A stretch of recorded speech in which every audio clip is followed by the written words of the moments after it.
Baik, dimulai saja Pak. Ya, ya kita mulai. Bismillah. Assalamualaikum warahmatullahi wabarakatuh. Waalaikumsalam warahmatullahi wabarakatuh. Baik, alhamdulillahirabbil alamin. Tidak henti-hentinya kita bersyukur pada Allah atas nikmat kesehatan dan kesempatan yang telah diberikan sampai saat ini bisa bertemu secara virtual dengan Bapak Profesor Dr. Yufrialdi, MSI Apoteker. Tentunya juga dosen kita yang kita hormati, sekaligus mungkin yang kita mintakan masukannya terkait adalah tentang kurikulum kita di Akademi Farmasi Imam Bonjol. Kita mintakan saran tentunya untuk perbaikan dan kebaikan dari kampus Akademi Farmasi Imam Bonjol Bukit Tinggi. Salawat dan salam juga senantiasa kita pintakan agar selalu tercurah pada junjungan kita Nabi besar Muhammad Sallallahu Alaihi Wasallam. Allahumma sholli ala Muhammad wa ala alihi wa ashabihi ajma'in. Mohon izin Pak Yufrialdi, Bapak Ibu dosen, semuanya yang hadir di sini. Saya mewakili mungkin Pak Direktur, Pak Yufrialdi, Ya. Pak Direktur, Bapak Dr. Asmawi. Kebetulan beliau sudah pesan kemarin bahwasannya beliau hari ini ada kegiatan. Jadi beliau mohon maaf tidak bisa membersamai kita dalam kegiatan evaluasi kurikulum ini. Tentunya mudah-mudahan ini tidak mengurangi tentunya adalah inti atau luaran dari kegiatan kita. Kita tetap mudah-mudahan juga memberikan hasil yang terbaik juga gitu. Ya, kemudian juga masih kita tunggu nanti Pak, itu ada Bu Mega dengan Bu Mul, dosen-dosen kita di sini. Saya mungkin ya, sebagian besar Bapak sudah kenal. Ada Bu Hilmarni, beliau dari bidang farmakologi, Pak Arya ini dari bidang teknologi dan kimia bahan alam. Kemudian ada Bu Saula ini dari manajemen. Kemudian nanti ada Bu Mul dan Bu Mega itu juga. Bu Mega salah satu dosen kita yang sekarang sedang kuliah S3 di bawah bimbingan Bapak Yufrialdi tentunya. Seperti yang kita ketahui bersama, tentunya kurikulum merupakan salah satu aspek penting dalam pendidikan tinggi, yang mana kita pendidikan tinggi vokasi, Pak, seperti yang kita pahami bersama adalah kita harus melaksanakan pendidikan, mendidik seorang tenaga teknis kefarmasian yang tentunya berbeda dengan pendidikan akademik secara umum. Kita harapkan adalah kurikulum yang kita sudah melakukan perubahan kurikulum itu sebenarnya pada tahun 2021 dan secara idealnya atau secara standarnya mungkin karena dalam standar nasional itulah kurikulum ini harus dimutakhirkan setiap 4 tahun. Maka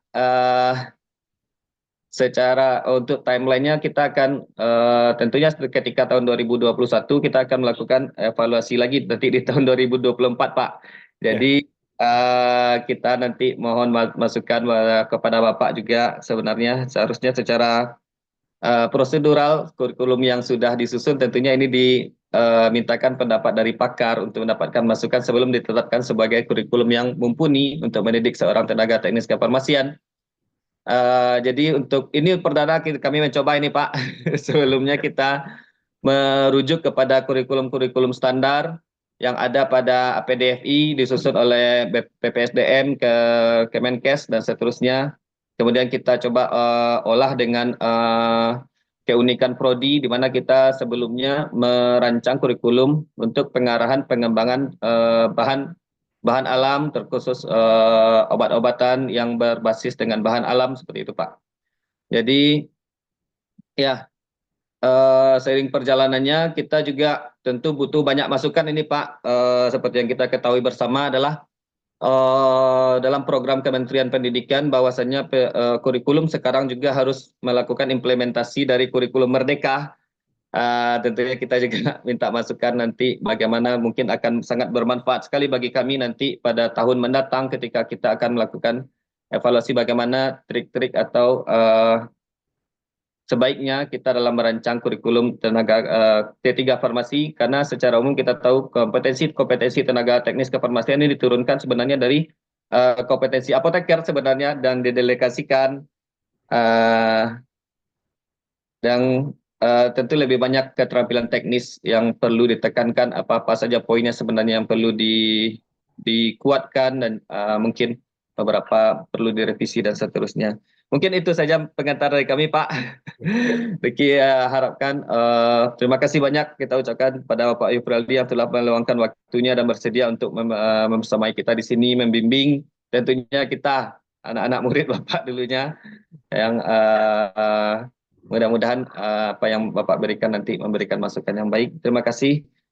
Kita tutup. Selanjutnya saya serahkan kepada Bapak Yufraldi untuk dapat memberikan materi kepada kita bersama. Mohon maaf apabila ada kesalahan. Assalamualaikum warahmatullahi wabarakatuh. Waalaikumsalam warahmatullahi wabarakatuh.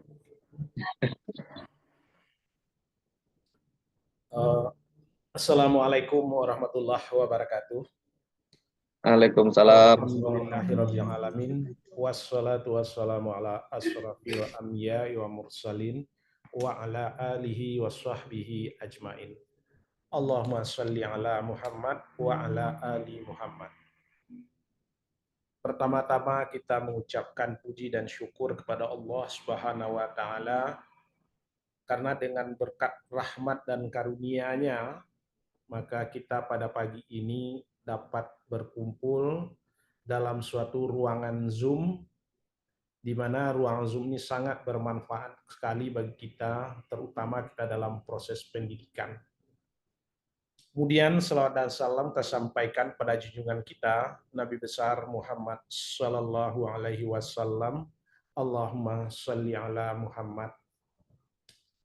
Yang kita hormati, yang kami hormati adalah Bapak Direktur AK Pharma Imam Bonjol, kemudian beserta jajarannya, kemudian dosen-dosen dari Akpar Imam Bonjol, dan juga staf akademiknya ya, yang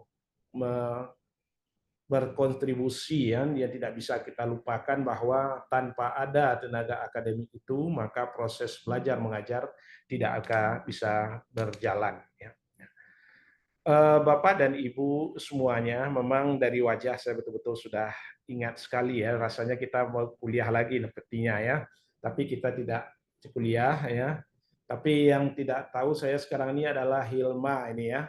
Ya kelihatan wajahnya kan, karena pakai cadar ya, karena ada Islami ya. Saya senang, alhamdulillah ya, udah bisa menjalankan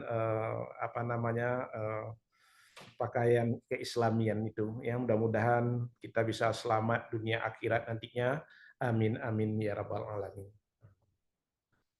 Sebenarnya Bu Mega sudah memberikan ya bahan ini kepada kita. Saya sudah sampaikan kepada Bu Mega, saya sebenarnya bukan ahli kurikulum, saya bilang kan. Kita itu lebih banyak dilibatkan adalah di proses pembukaan prodi baru. Jadi di pembukaan prodi baru kan juga ada kurikulum yang harus dibahas itu. Ya. Jadi Ibu Mega tidak apa-apa Pak katanya kan, yang penting ada masukannya ya. Jadi memang kita sejak tahun 2016 ya, 2016 kita udah terlibat di dalam, namanya istilahnya bukan asesor tapi adalah evaluator ya. Evaluator prodi baru ya. Ini di bawah kelembagaan ya, kelembagaan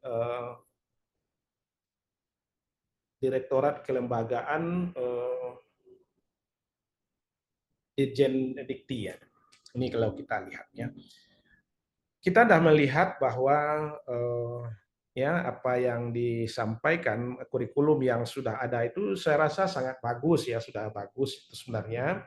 Karena kalau kita lihat kronologis daripada Akpar ini ya, Akpar kita ini kan merupakan update daripada SAA ya. Dulu kan SAA namanya, saya masih ingat, saya juga pernah dulu mengawas ujian di Imam Bonjol ini, di tempatnya di Bukit Apit ya. Masih ya Bukit Apit ini? Masih Pak, masih di Bukit Apit Pak. Ya, itu kan. Itu waktu itu kepala sekolahnya Pak Datuk itu kan. Kemudian baru di-upgrade menjadi Akfar ya. Dari Akfar itu tuh udah lain lagi kesibukannya ya. Kita lihat saya coba izin ya untuk men-share daripada orang yang sudah ada itu. Pak. Nah, ini dia.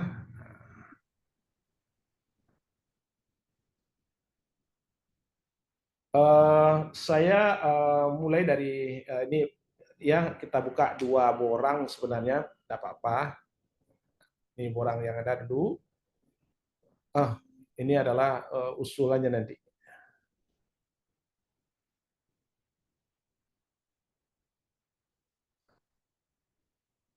Nah, ini borang daripada bukan borang ya, kurikulum daripada Prayoga ya, Farmasi Akademi Farmasi Imam Bonjol Bukit Tinggi ya. Kita sangat senang ya bahwa sudah ada surat keputusan ya dari direktur Akbar itu, dan kurikulumnya dari ini tahun 2021 ini. Jadi memang apa yang disampaikan oleh Diki bahwa minimal ya paling sekali 5 tahun itu harus direvisi ya, tidak bisa tidak. Karena pasalnya udah berbeda ya. Nah, kemudian juga kalau kita lihat di sini dari buku yang sudah ada bagaimana matrik daripada perkuliahan itu, mulai dari semester 1, semester 2, semester 3, 4, dan 5 ya. Nah, kemudian juga kalau kita lihat memang kita masih berpedoman pada SNDikti ya, karena di SNDikti itu jelas ya. Ini dasar kita sebagai membuka diploma 3 ya. Nah, ini dasar kita, ini jelas kita perhatikan di sini. Perlu kita lihat di sini adalah ya mengenai penyusunan visi misi ya. Tentu visi misi yang kita lihat tentu agak berbeda dengan visi misi daripada S1 ya. Karena S1 itu lebih banyak pada bersifat teoritis ya. Sedangkan pada D3 tentu saja ini akan lebih banyak adalah aplikatifnya ya, aplikasinya. Di sini perlu ditekankan bahwa di dalam kurikulum itu nantinya bahwa itu unsur prakteknya itu adalah sekitar 60% nantinya. Ya, 60%. Saya melihat di sini belum 60% ya. Nah, ini juga kita garis bawah itu. Jadi ini nanti di akreditasi itu akan terlihat nantinya. Jadi akan dipertanyakan nanti kenapa tidak 60% ya. Karena kita adalah namanya diploma 3 ya. Nah, memang kita siap untuk kerja. Nah, jadi memang kita menyiapkan tenaga-tenaga adalah untuk bekerja, bukan tenaga-tenaga untuk dilatih kembali ya. Nah, jadi mengenai visi misi ya, Bapak Ibu telah susun dengan baik ya. Kalau kita lihat visi itu kan benar-benar misi lo ya. Visi itu kan merupakan suatu keinginan kita ya, ini adalah tujuan apa ya. Jangan diharapkan harus tercapai ya. Jadi visi itu harus tinggi dia ya. Kalau udah sampai di sana nanti itu lebih tinggi lagi ya. Nah, kalau kita lihat sekarang kan masih bersifat di Pulau Sumatera ya, di bidang obat tradisional ya. Tentu nantinya kita tidak lagi kalau disusun berikutnya kan Sumatera lagi, nanti sudah nasional kita ya. Tingkatkan nasional ya. Ya. Tentu adanya visi misi ini adalah bagaimana kita menjalankan visi misi tersebut kan gitu. Ya. Nah, ini ada tujuan sudah ada, kemudian sasarannya sudah ada. Bapak dan Ibu juga sudah susun ya, kalau kita lihat visi misi ya, sasaran dan tujuan itu tidak terlepas daripada yang utama daripada suatu kurikulum itu adalah profil dan capaian pembelajaran. Nah, ini yang kita lihat ya, profil dan capaian pembelajaran. Saya rasa ini perlu bisa kita kembangkan ya. Kalau kita lihat profil lulusan yang kita susun sekarang ini itu hanya 4 ya. Ada 4. Yang pertama adalah pelaksana pelayanan kefarmasian, yang kedua adalah pelaksana produksi sediaan farmasi, yang ketiga adalah pelaksana distribusi sediaan farmasi, dan yang keempat adalah asisten penelitian. kita coba nanti mengharapkan nanti bisa 2 profil lagi bisa kita usulkan nantinya, sehingga nantinya lapang pekerjaan bagi alumni kita akan semakin banyak, nanti akan semakin besar. Dan ini sangat penting bagi kita bahwa biasanya yang namanya D3 itu tidak ada yang menganggur ya, karena dia langsung diserap oleh pasar. Kita terus terang saja untuk pelaksana pekerjaan farmasian itu ya di apotek misalnya, kita tidak cukup-cukup itu ya. Padang kemudian Bukit Tinggi adalah suatu tempat atau wadah lembaga yang memproduksinya, sementara apotek di Padang atau di Bukit Tinggi itu masih kurang analis STTK-nya. Ada lagi yang menarik bahwa pada peraturan terakhir bahwa STTK tidak diberikan lagi pada S1 ya, S1 farmasi. Nah, ini yang perlu kita garis bawahi. Dengan adanya aturan yang terbaru itu, maka diploma 3, diploma 4 itu akan semakin berkembang nantinya. Kita melihat dari secara nasional ya, itu sangat banyak sekarang yang membuka D3 farmasi itu ya. D3 farmasi yang terutama adalah Akpar. Jadi Bapak Ibu nanti kalau dilihat yang kemarin saja bulan Mei ya, saya memeriksa ada 3 program studi Akpar ini. 3 ya, pertama ada di Surabaya, yang kedua di Kalimantan, satu lagi adalah di Papua ya. Tapi memang di Papua SDM-nya masih sangat rendah, jadi akan sulit bagi mereka untuk menyiapkan SDM-nya itu. Ya, kecuali betul-betul diimportnya, sehingga betul-betul modal besar ya, itu saya rasa itu bisa. Ya. Itu yang sebagai kita garis bawahi ya. Kemudian juga di profil lulusan ya, profil lulusan tadi ini ya sudah dijabarkan ya dengan profil, kemudian capaian pembelajarannya ini ya. Kemudian di bawah ada capaian pelajaran dan bahan kajian. Ini memang seperti ini ya. Saya rasa ini sudah merupakan suatu aturan yang baku kita dalam menyusun suatu kurikulum ya. Jadi tidak bisa kita lepaskan dari visi, misi, tujuan, kemudian sasaran, kemudian capaian pembelajaran, profil dan capaian pembelajaran itu memang satu kesatuan yang kemudian ditambah lagi dengan capaian pembelajaran yang digabung dengan bahan kajian ya. Kemudian setelah itu nanti akan keluar nantinya adalah kurikulum ya. Nah, kita lihat kurikulum yang Bapak Ibu susun itu, ini sudah bagus, tapi ada sedikit yang mengganjal yaitu tentang distribusinya. Nah, seperti ini. Jadi antara semester 1 dan semester 2 itu distribusinya kurang bagus ya, kurang seimbang. Di mana di semester 1 itu Bapak Ibu menyusun 17 SKS, sedangkan di semester 2 20 SKS ya. Jadi timpang sekali. Mungkin di semester 2 ini kita apakan misalnya kalau bisa di sini adalah 19 ya, 18 atau 19, di sini menjadi 20 ya. Kemudian yang menarik lagi adalah secara umum adalah tentang jumlah SKS-nya ini ya. Saya melihat jumlah SKS itu yang praktikum itu masih kurang ya. Ini kalau kita lihat persentasenya belum mencapai 60% ya. Jadi coba nanti disusun kembali sehingga total presentasi daripada SKS untuk praktikumnya itu mencapai 60% ya. Saya yakin sekali di karya tulis misalnya masih bisa kita tingkatkan, di PKL coba masih bisa kita tingkatkan ya, sehingga nantinya ini bisa mencapai 60% ya. Kemudian di kuliah-kuliah nantinya mungkin lebih banyak, nanti kuliah kita mungkin lebih banyak dalam bentuk prakteknya ya. Jadi misalnya kuliah yang berpraktek itu nanti pengantarnya saja 1 atau 2 kali pertemuan adalah teorinya, kemudian langsung berpraktek kita. Nah itu yang, karena praktek itu kan juga 16 kali pertemuan. Nah, jadi saya rasa ini bisa kita siasati sehingga jumlah SKS-nya akan terpenuhi nantinya. Dengan maka usulan kita, ya ini dia usulan kita itu, nah ini dia. Nah ini usulannya yang pertama profil lulusan itu pelaksana itu sama dengan yang pertama tadi, kemudian pelaksana sediaan farmasi, ya, sehingga mahasiswa kita ini bisa bekerja di produksi, ya, produksi obat, bahan baku, memproduksi obat saja, kemudian produksi obat tradisional, kemudian juga ada di kosmetika kan juga ke sana nantinya.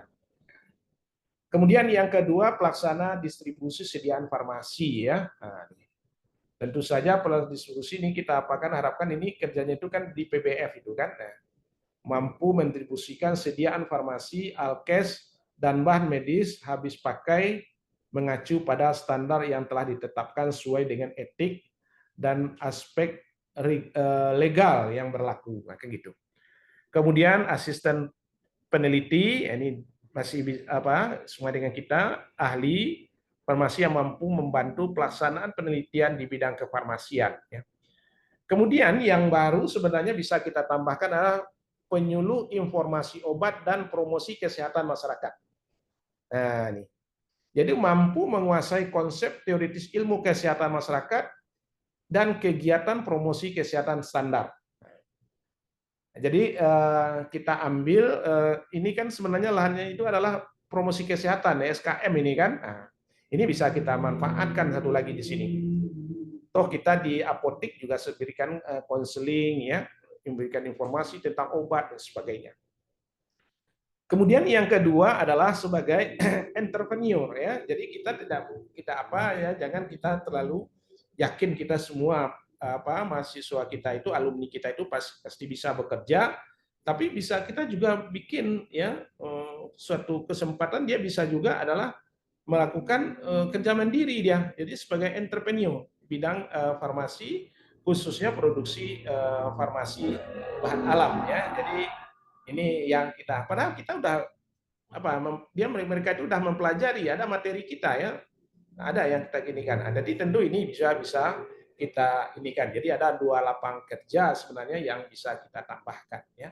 Jadi kalau kita lihat sebagai entrepreneur itu adalah ahli farmasi mampu berpikir kreatif, inovatif dan produktif untuk berwirausaha di bidang kefarmasian, khususnya farmasi bahan alam. Jadi kita nyatakan farmasi bahan alam, ya. Kalau farmasi bahan alam bisa saja obat tradisional, bisa fitofarmaka dan sebagainya, ya. Nah, ini di sini kita buka ada 2 kesempatan daripada mahasiswa kita, ya. Tentu di sini kan lebih banyak arah, kalau entrepreneur itu kan udah ada juga manajemen kita, materi kita. Kemudian yang kedua adalah capaian pembelajaran, ya. Capaian pembelajaran itu kan kita hanya mengcopy paste saja, ya. Mengcopy dari standar pendidikan tinggi itu, ya. Jadi kita ambil dari tahun nomor 3 tahun 2020, ya. Nah, kita ambil, ya. Nah, ini. Jadi aspek sikap, ya.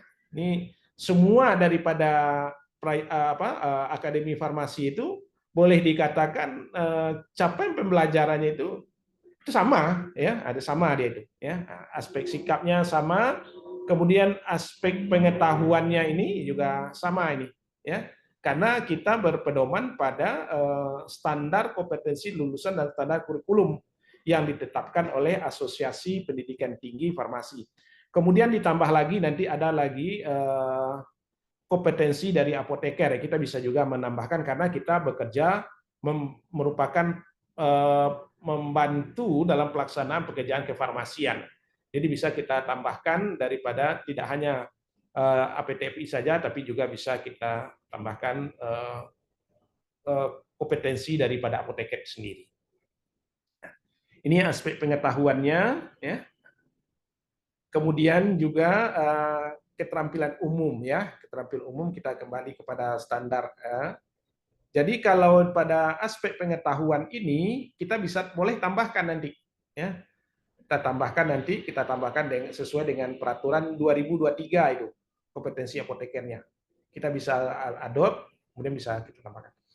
Tapi saya rasa ini juga sudah cukup dah bagus ya, sempurna ini. Kemudian keterampilan umum ya, nah, ini keterampilan umum ya, ini kembali kepada kita kepada SNDT ya. Dan yang terakhir adalah keterampilan khusus ya. Nah, ini kembali lagi. Ada satu yang penting sekali Bapak Ibu yang perlu kita garis bawahi adalah akan selalu dipertanyakan adalah apa penciri daripada akbar kita ini. Akademi Farmasi kita ini apa pencirinya. Dan ini nanti tolong dimasukkan di dalam keterampilan khusus nantinya. Apa penciri khas daripada apa ini kita ini, akademi kita ini. Nah, jadi nanti kalau sudah ada penciri khusus daripada akbar kita, itu ada yang mata kuliah yang mendukungnya nanti muatan lokalnya. Nah, itu yang belum kelihatan di kita tentang penciri itu. Nah, itu kira-kira. Saya rasa sebagai apa cukup ya. Kemudian kita berdiskusi saja. Ya. Ini saya kirim ke apa ya, Pak Rizky? Ke mana saya kirimkan bagusnya, Pak Rizky? Saya rasa itu perlu yang profil lulusan dan capaian pembelajaran perlu kita sempurnakan betul ini. Ya, di grup di chat Zoom saja bagaimana, Pak? Ah ya boleh. Baik, Pak.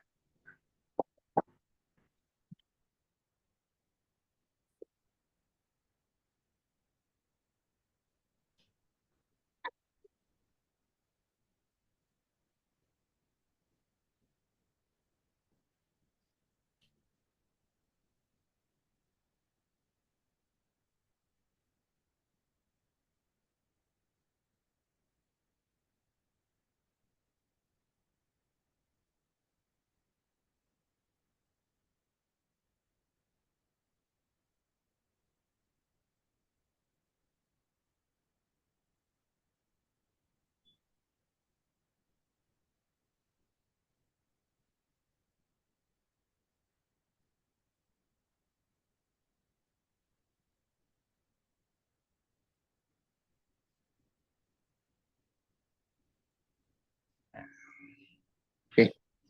Itu Baik. kira-kira yang perlu sebenarnya masukannya Pak Rizky ya. Baik, Pak. Oke. Baik, terima kasih kita ucapkan pada Bapak Yufrialdi atas masukannya. Banyak sekali catatan-catatan saya di sini ya. Beberapa di antaranya juga ya penambahan profil lulusan. Kemudian ya yang saya catat di sini adalah distribusi SKS yang kurang merata, kemudian praktek yang belum 60%. Kemudian hendaknya tambahan profil sebagai entrepreneur. Mungkin ini masukannya sangat bagus ya Pak Ibu semua. Saya pikir dan juga atau kuliah penciri dan seterusnya. Alhamdulillah, terima kasih kita ucapkan pada Bapak Yufrialdi. Mungkin banyak pertanyaan ini Bapak Ibu. Kita buka sesi pertanyaan ya Pak ya. Ya boleh. Baik, untuk sesi pertama mungkin pertanyaan saya persilakan pada Bapak Ibu yang ingin bertanya untuk mungkin raise hand atau langsung menghidupkan mikrofonnya.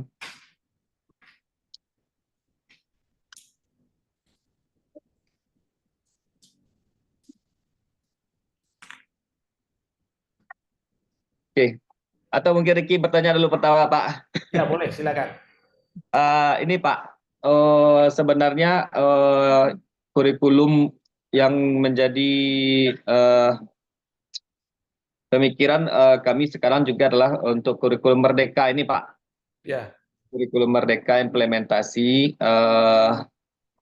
mungkin ini karena hal yang baru, sesuatu yang baru, kita juga tidak punya pengalaman atau bagaimana caranya adalah mengimplementasikan kurikulum merdeka, bagaimana caranya ya. Nah, kita ketahui begini Pak, untuk di kampus swasta kan sebenarnya untuk biaya pendidikan ini kan kita harus mengefisienkan Iya, ya. Ya.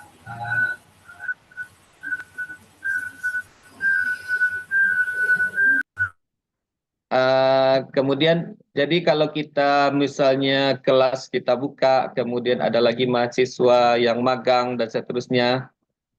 Ini bagaimana caranya Pak kita merancangnya supaya memang efisien, memang dari sisi waktu, kemudian bentuknya bagaimana, kemudian ada tidak semacam trik-triknya sehingga kita bisa melaksanakan kegiatan kurikulum Merdeka ini dengan baik gitu Pak, implementasinya di kurikulum itu Pak. Ya. Baik Pak Rizky, kurikulum Merdeka itu kan sebenarnya memang diperuntukkan untuk D3 dan S1 ya. Jadi memang kita masuk di sana. Tapi kita di farmasi S1 sendiri itu tidak bisa kita laksanakan Pak itu Merdeka Belajar itu. Kenapa? Karena kita ada sebenarnya kita udah lakukan Merdeka Belajar itu sebenarnya yaitu di program profesi ya. Kita udah melakukan praktek kefarmasian itu. Ya. Sebenarnya di D3 itu bisa kita jalankan. Di PKL itu bisa kita jalankan. Di Merdeka Belajar itu sekarang ini persyaratan kalau dulu 20 SKS, sekarang sudah menjadi 10 SKS lagi. Jadi di PKL itu bisa kita jalankan. Jadi PKL itu kemudian ditambah nanti dengan tugas akhirnya, kemudian ditambah dengan mata kuliah tertentu yang bisa yang kita recognize atau kita akui nantinya, saya rasa bisa kita laksanakan, itu yang penting sekali. Nah, kemudian kalau kita mau melaksanakan Merdeka Belajar, tentu kurikulum itu harus kita atur ya. Bagaimana kita bisa mahasiswa kita itu di 6 semester sudah selesai dia. Jadi kalau dia Merdeka Belajar tapi tamatnya itu sama dengan S1 itu jangan ya. Nah, jadi kita mengusahakan bagaimana di semester 5 itu SKS sudah selesai. Jadi kita susunlah mata kuliah itu nanti dalam penyusunannya itu adalah SKS itu kita perkirakan dari semester 1 sampai semester 5 itu kita buat misalnya 20 SKS ya. Kemudian kita juga sudah memperkirakan bagi mahasiswa-mahasiswa yang IP-nya atau mempunyai kemampuan lebih dari kawan-kawannya, dia bisa mengambil ke atas ya, ambil ke atas dia. Jadi semester 2, di semester 3 dia sudah bisa mengambil ke atas ya, diambil yang semester 2, diambil semester 4 ya kan. Nah, kita langsung melaksanakan itu. Semester 4, jadi waktu dia semester 4 nantinya itu sudah mengambil semester-semester yang di semester 6 nantinya. Nah, begitu juga dengan semester 3. Semester 3 dia akan tarik nantinya kuliah di semester 5 ya. Kemudian pas di semester 5 itu nantinya dia juga bisa tarik nantinya itu kan sudah ada kuliahnya lagi adalah usahakan di semester 5 6 itu yang ada lagi adalah praktek-prakteknya ya, PKL-PKL-nya. Nah, ini nanti kalau bisa nantinya kita nilainya yang bisa mencukupi nanti untuk bisa lebih SKS-nya bisa kita tarik di semester 5 nantinya. Sehingga di semester 6 mereka itu betul-betul lagi adalah tentang karya tulisnya saja lagi. Karya tulis, kemudian ada PKL yang beberapa yang belum diselesaikannya. Nah, itu trik kita. Jadi bagaimana caranya di semester 6 itu bisa habis dia. Ya habis dengan kita juga ingat maksimal SKS yang bisa dibolehkan mahasiswa kita kan hanya 24 24 Pak ya. ya, 24 SKS. Nah, jadi kita susun, jadi kita patok dia dari semester 1 itu kalau dia udah bagus nilainya, udah bisa mengambil 24 SKS. Nah, di semester 2 kita dia mengambil 20 SKS nantinya. Itu yang penting sekali dalam bagaimana bisa beda belajar itu. Kemudian dalam PKL itu karena kita D3, saya yakin sekali itu bisa kita pakai ya dalam Merdeka Belajar itu. Ya, ini sangat bagus itu Pak Rizky, apa kita sudah bisa menjalankan kurikulum Merdeka Belajar. Saya rasa tidak ada permasalahan. Ya, itu kira-kira jawabannya. Baik, terima kasih Pak. Ya. Mungkin Bapak Ibu ada yang tambahan bertanya? Pak Riki ada pertanyaan satu lagi, Pak. Ya, silakan. Oke. Permasalahan yang ditemui dalam perkuliahan vokasi atau D3 ini, Pak, kita kan harus 60% praktek.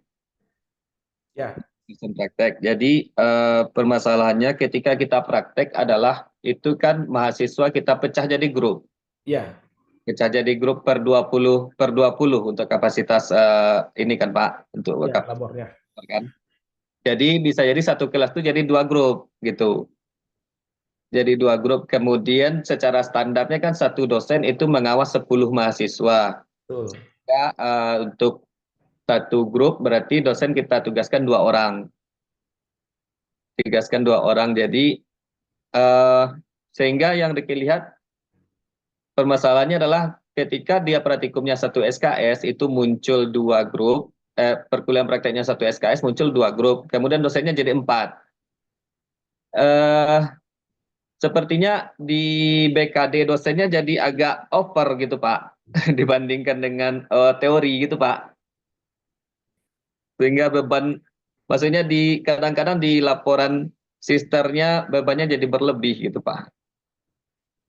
Kita untuk BKD ya, BKD kan lagi lain lagi aturannya ya. Untuk Pak, praktikum itu diakui adalah satu dosen 10 mahasiswa kan gitu.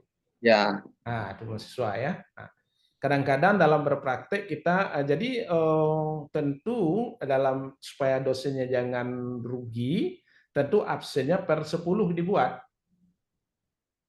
Ya, pers- jangan 20. 20 nantinya dia dianggap kelebihan nantinya lagi. Kurang nanti BKD daripada dosennya. Kenapa? Karena BKD itu kan hitungannya kan adalah SKS yang penting, ya kan SKS-nya. ya, Pak, Kemudian lama pertemuannya gitu. Nah, ya Pak, itu jelas ada 16 kali pertemuan itu kalau di sister itu. Kalau enggak diakui. ya Pak. Nah, itu yang penting sekali ya. Jadi betul-betul dari awal kita udah siasati itu. Kalau enggak nanti kita rugi ya. Nah, itu. Tadinya dari segi dosen dia rugi gitu. Dari segi mahasiswa enggak ada masalah. Ya Pak. Ya, nah, Jadi dibagi satu SKS itu berarti dibagi 4 berarti itu ya Pak ya, maksudnya jadinya ya Pak ya. Kalau misalnya ya, seperti itu kalau dibagi 4 aja bagusnya ya. bagi 4 berarti itu ya Pak ya. Ya. Satu. Nah, Karena untuk misalnya satu praktikum itu kan walaupun ada 2 keluar kan 2 jadwal. Misalnya karena 2 grup, ada yang grup Senin, ada grup Selasa misalnya. Tapi karena ya, pengawasnya 4 berarti satu dosen dapat 1/4 untuk 16 kali ya, pertemuan itu ya Pak ya. ya. Seperempat. Jadi kalau misalnya apa kita itu kalau satu dosen dalam satu grup itu dia full dia dapat dia satu kan. Hmm. Nah, tapi kalau misalnya enggak full nanti dosennya jadi misalnya jumlah mahasiswanya 12 dan 13 kan dia tetap satu nantinya. Nah, jadi nanti yang penting sekali adalah tentu ketersediaan daripada fasilitas kita dalam berpraktek. Ya ya. Nanti kita pecah banyak nantinya kan, nah nanti fasilitas tidak mendukung nanti kan payah juga kita. Ya Pak. Ya, Baik. Oke. Eh Bapak Ibu, Pak Riki ada pertanyaan. ya, silakan aja Ki, tidak apa-apa. Oh ini Pak. Kita Oh saling berbagi kok ya. pengalaman aja. Ya, Oh ketika akreditasi kita tahun 2019, jadi kan kita punya visi adalah keunikan di bidang obat tradisional. Di obat tradisional. Jadi ini kita mendapat komentar dari asesor bahwasanya obat tradisional nanti lulusannya disuruh kerja di mana gitu. D3 kan ya, lulusan kita banyaknya kita jawab lulusan kita banyaknya masuk apotek, rumah sakit. Nah, ngapain dibikin keunikannya obat tradisional? Nah, itu. ya, ya. Sehingga pada tahun 2021 kita revisi untuk versi PT kita ke arah klinis, tetapi yang prodinya tetap karena penunjang, karena sebagian besar penelitian dosen, penelitian dan pengabdian ini implementasi obat tradisional gitu Pak. Ya, Cuma ya. kan di komen pendidikan lulusannya nggak ada yang kerja di obat tradisional, ini kan enggak cocok. Nah ini itu komennya Pak. Sementara kita di dosennya banyak fokusnya ya karena memang dari UNAN-nya sudah banyak di bahan alam, kita penelitian-penelitian kita juga banyak pengolahan bahan alam gitu, tetapi di pendidikannya di komen gitu. Bagaimana masukannya terkait hal ini, Pak? Iya, kan yang namanya asesor itu banyak apanya kan. Ada asesor yang menginginkan ciri penciri itu adalah tamatnya itu adalah banyaknya di sana gitu kan. Nah, Ya, tapi bisa saja juga tidak gitu kan. Kita misalnya kan kalau penciri obat tradisional saja juga tidak tepat ya. Obat tradisional juga banyak dari Sabang sampai Merauke dan tradisional ya. ya, ya, Saya ya. masih ini. Jadi farmasi juga demikian. Jadi minta penciri daripada farmasi itu obat tradisional. Nah, disebutkan obat tradisional apa? Nah, ke Minangkabawan misalnya kan ada ciri betulnya. Jadi ciri muatannya itu adalah penciri khasnya itu. Nah, jadi penciri itu nanti dimasukkan di dalam mata kuliah. Jadi bukan mata kuliahnya dibuat, tapi dimasukkan materinya di mata kuliah tersebut. Ada nanti di silabusnya ada bagaimana sejarah pengobatan Minangkabau kan, obat-obat yang digunakan misalnya kan, walaupun satu atau dua kali pertemuan tidak ada masalah, itu ada mendukung kita kan gitu. Nanti akan ditanya nantinya, memang ada apoteker yang S1 yang tamat di farmasi, dia bekerja pada obat-obat tradisional Minangkabau. Nah, kan itu jadinya kan kalau kita meni. Tapi karena kita adalah ranahnya, tempat kita adalah di Padang, ya, itu penciri kita itu adalah daerah kita sendiri, ya, pengobatan ketradisionalan kita apa. Kalau orang-orang di Jawa itu kebanyakan pencirinya itu adalah ada pengobatan. Kalau saya lihat kalau yang misalnya Muhammadiyah misalnya pengobatan secara Islami ya dinyatakan pengobatan secara Islami dia kan. Nah, itu suatu contoh misalnya ya. Saya rasa kita mungkin kalau lebih bagus kita kembangkan kira-kira apa penciri kita, dia khas kita daripada apa. Jadi kelihatan nanti di kurikulumnya ya. Masalah kesempatan kerja dan lapangan kerja itu kan berbeda dia. Ya. Kenapa? Apa perbedaannya? Karena kesempatan kerja itu sangat tergantung dengan situasi ya. Nah, kalaupun ciri kita adalah obat tradisional, obat jamu kan ada kita kan, ya enggak apa-apa. Ya, yang penting kita sudah mewarnai daripada penciri kita itu, dan kita juga ingat jangan lupa bahwa utama daripada D3 itu adalah ahli media ya. Jadi dia pekerja, dia betul bekerja nantinya. Itu yang perlu digarisbawahi betul ya. Saya rasa itu Pak Rizky. Baik, Jadi Pak. penciri itu sebenarnya adalah apa muatan lokal kita sebenarnya, itu yang penting sekali. Yang lokal. Berarti tidak masalah ya Pak ya, walaupun nanti lulusan kita banyak di rumah sakit, ini juga termasuk juga ini Pak, di industri kita kan tidak begitu banyak fokus gitu Pak, karena memang lulusan kita kalau untuk pekerjaan industri itu kira-kira tidak masalah ya Pak ya, maksudnya.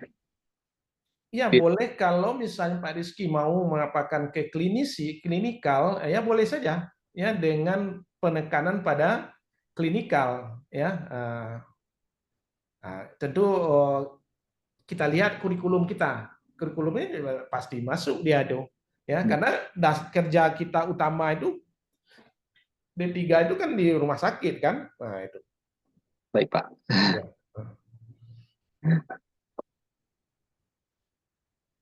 Oke Bapak Ibu, kira-kira masih ada pertanyaan yang perlu kita tanyakan terkait kurikulum.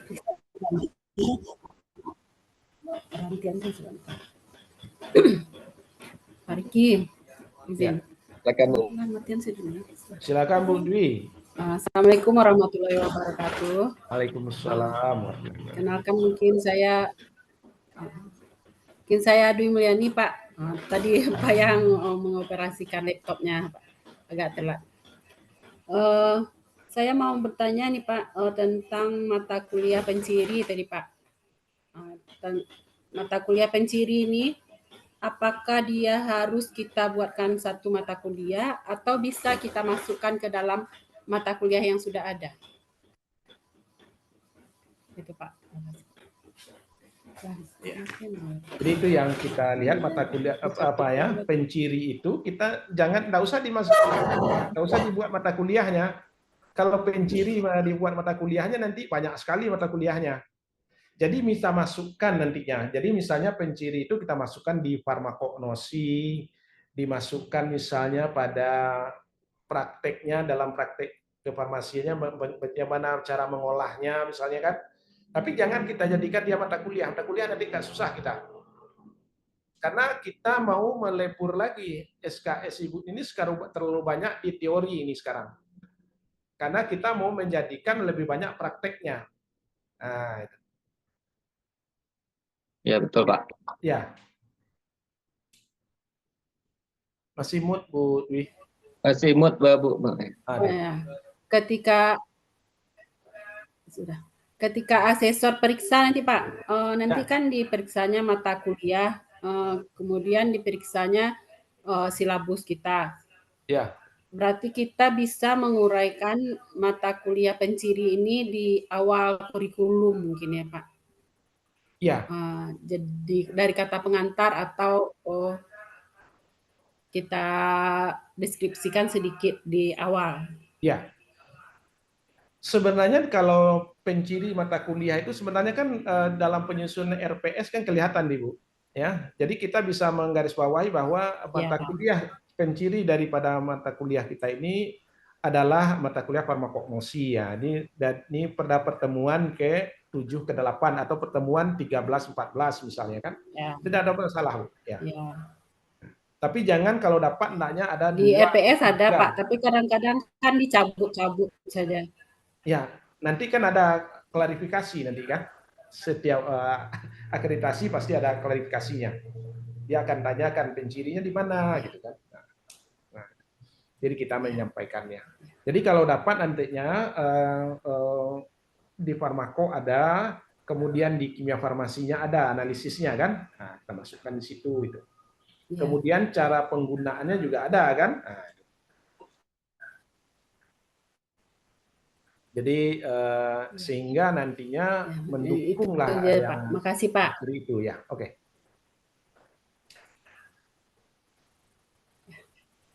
Ibu Mega ini posisinya di mana sekarang nih? Di Padang nih Bukit Tinggi ini sekarang? Padang Pak, di bawah Pak, lantai 1. Oh. Silakan Bu Mega ya. Pas dulu Pak, nggak ada pertanyaan saya Pak. Ya. Pak Rizky, mudah-mudahan Bu Mega ini bisa selesai dia sekitar 1 tahun lagi nih. Baik Pak, siap Pak. Ini dia udah 2 jurnalnya yang publish ini. Ya. Bu Mega. Ya syaratnya 3 jurnal. 3 jurnal ya Pak ya. Ya. Tapi Bu Mega ini standarnya tinggi betul ini. Scopusnya minta Q1 pula sekarang nih. Luar biasa. Tapi saya percaya kalau Bu Mega di bawah bimbingan Bapak dan Pak Dery mungkin sudah.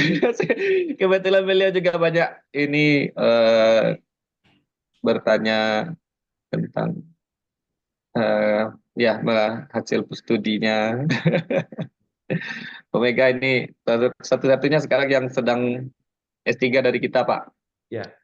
Kalau dapat hendaknya dikirim lagi Pak Rizky yang lain kan? Ya Pak. Mudah-mudahan Pak. Sebentar lagi ini Bu Mega selesai dia. Saya yakin sekali semester besok itu udah hampir selesai dia tuh. Baik, bisa Pak. Mega ya selesai ya. Insya Allah Pak. Nah, Amin. kan? Nanti mungkin kita tugaskan Pak Arya. Ah ya.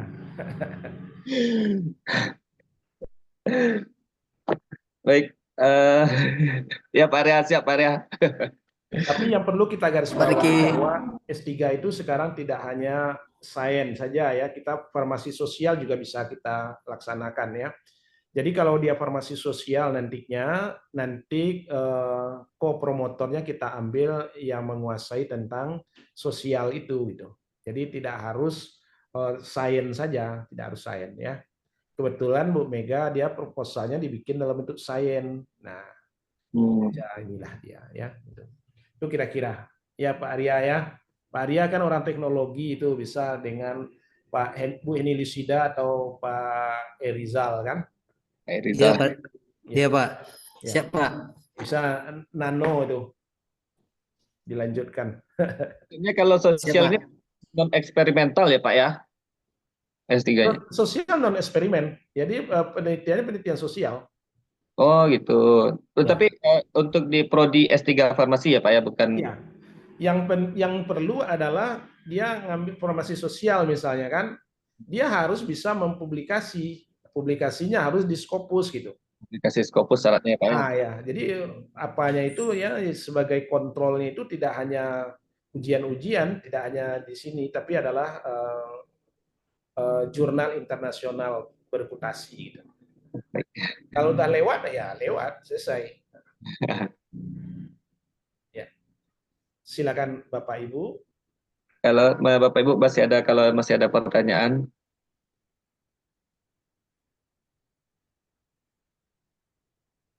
Cukup.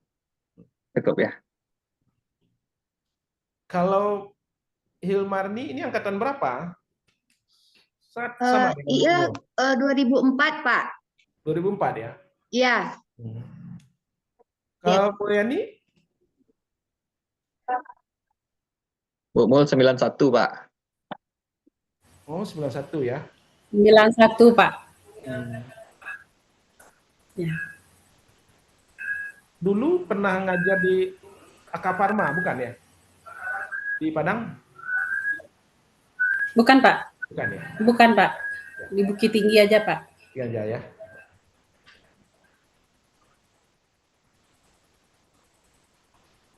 Tapi Pak Rizky saya melihat suatu luar biasa kalau Pak Rizky ini. Masih banyak. Dah mantap keimanannya. Dah sempurna. Mohon bantuannya Pak. Iya.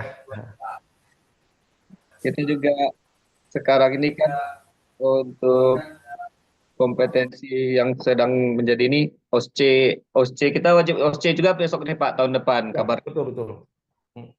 Nah, ini lagi tantangannya untuk kita di D3. Ya. Yang menjadi ya pendidikan semakin lama semakin berkembang, tentu kita juga menyesuaikan dengan tuntutan zaman. Ya.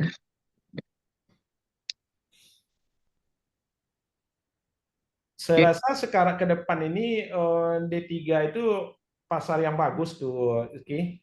Ya Pak. Melihat kebijakan daripada Dikti kan, karena dia tidak lagi mengakui S1 itu adalah sebagai TTK.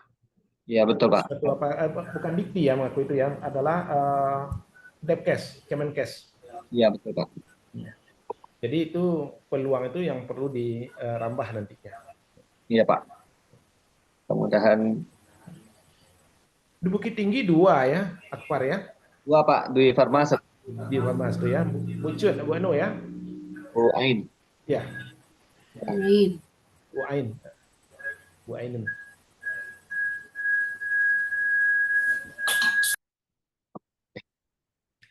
Kalau dulu tidak salah Pak Bas masih ngajar sini.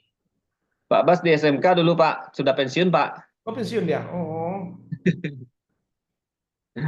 Di SA. Iya. Oh. Oke, Bapak Ibu, kalau tidak ada mungkin kita cukupkan Pak. Ya, boleh. Kita cukup saja. Alhamdulillahirrahmanirrahim, Bapak Ibu. Mungkin untuk proses review kurikulum kita cukupkan. Banyak sekali catatan-catatan dan masukan-masukan yang sangat penting dari Bapak. Kita ucapkan terima kasih banyak. Ini tentu akan kita coba implementasikan nanti di 2025 periode evaluasi kurikulum kita ya Bapak Ibu ya. Tantangan besarnya mungkin adalah bagaimana kita bisa ya lebih menyempurnakan lagi kurikulum kita sehingga bisa menghasilkan tentunya kurikulum yang baik, menghasilkan lulusan-lulusan yang baik, dan tentunya juga perkembangan terhadap kampus yang baik tentunya. Kita ucapkan terima kasih banyak pada Pak Yufrialdi yang telah banyak memberikan masukan. Ya. Kita akhiri mungkin ke depan kalau misalnya kita rencana kurikulum mungkin kita undang Bapak mungkin ke Bukit Tinggi lain kesempatan mungkin bersedia ya Pak ya. Insya Allah. Saya juga kita bertemu mungkin lebih lapang bertanya dan seterusnya. Ya. Terima kasih Bapak, Ibu dan Pak Yufrialdi. Kita tutup alhamdulillahirabbil alamin. Bapak Yufrialdi, kita ucapkan terima kasih banyak. Semoga apa yang Bapak berikan bisa memberikan manfaat yang baik buat kami dan juga ya Bapak juga sehat-sehat selalu kita doakan. Amin. Dan Allah memberikan pahala mungkin terhadap apa yang telah diberikan kepada kita semua. Kita tutup pertemuan kita ini. Apabila taufik wal hidayah, mohon maaf apabila ada kesalahan. Pak, kita izin screenshot satu ya Pak. Ya, Pak.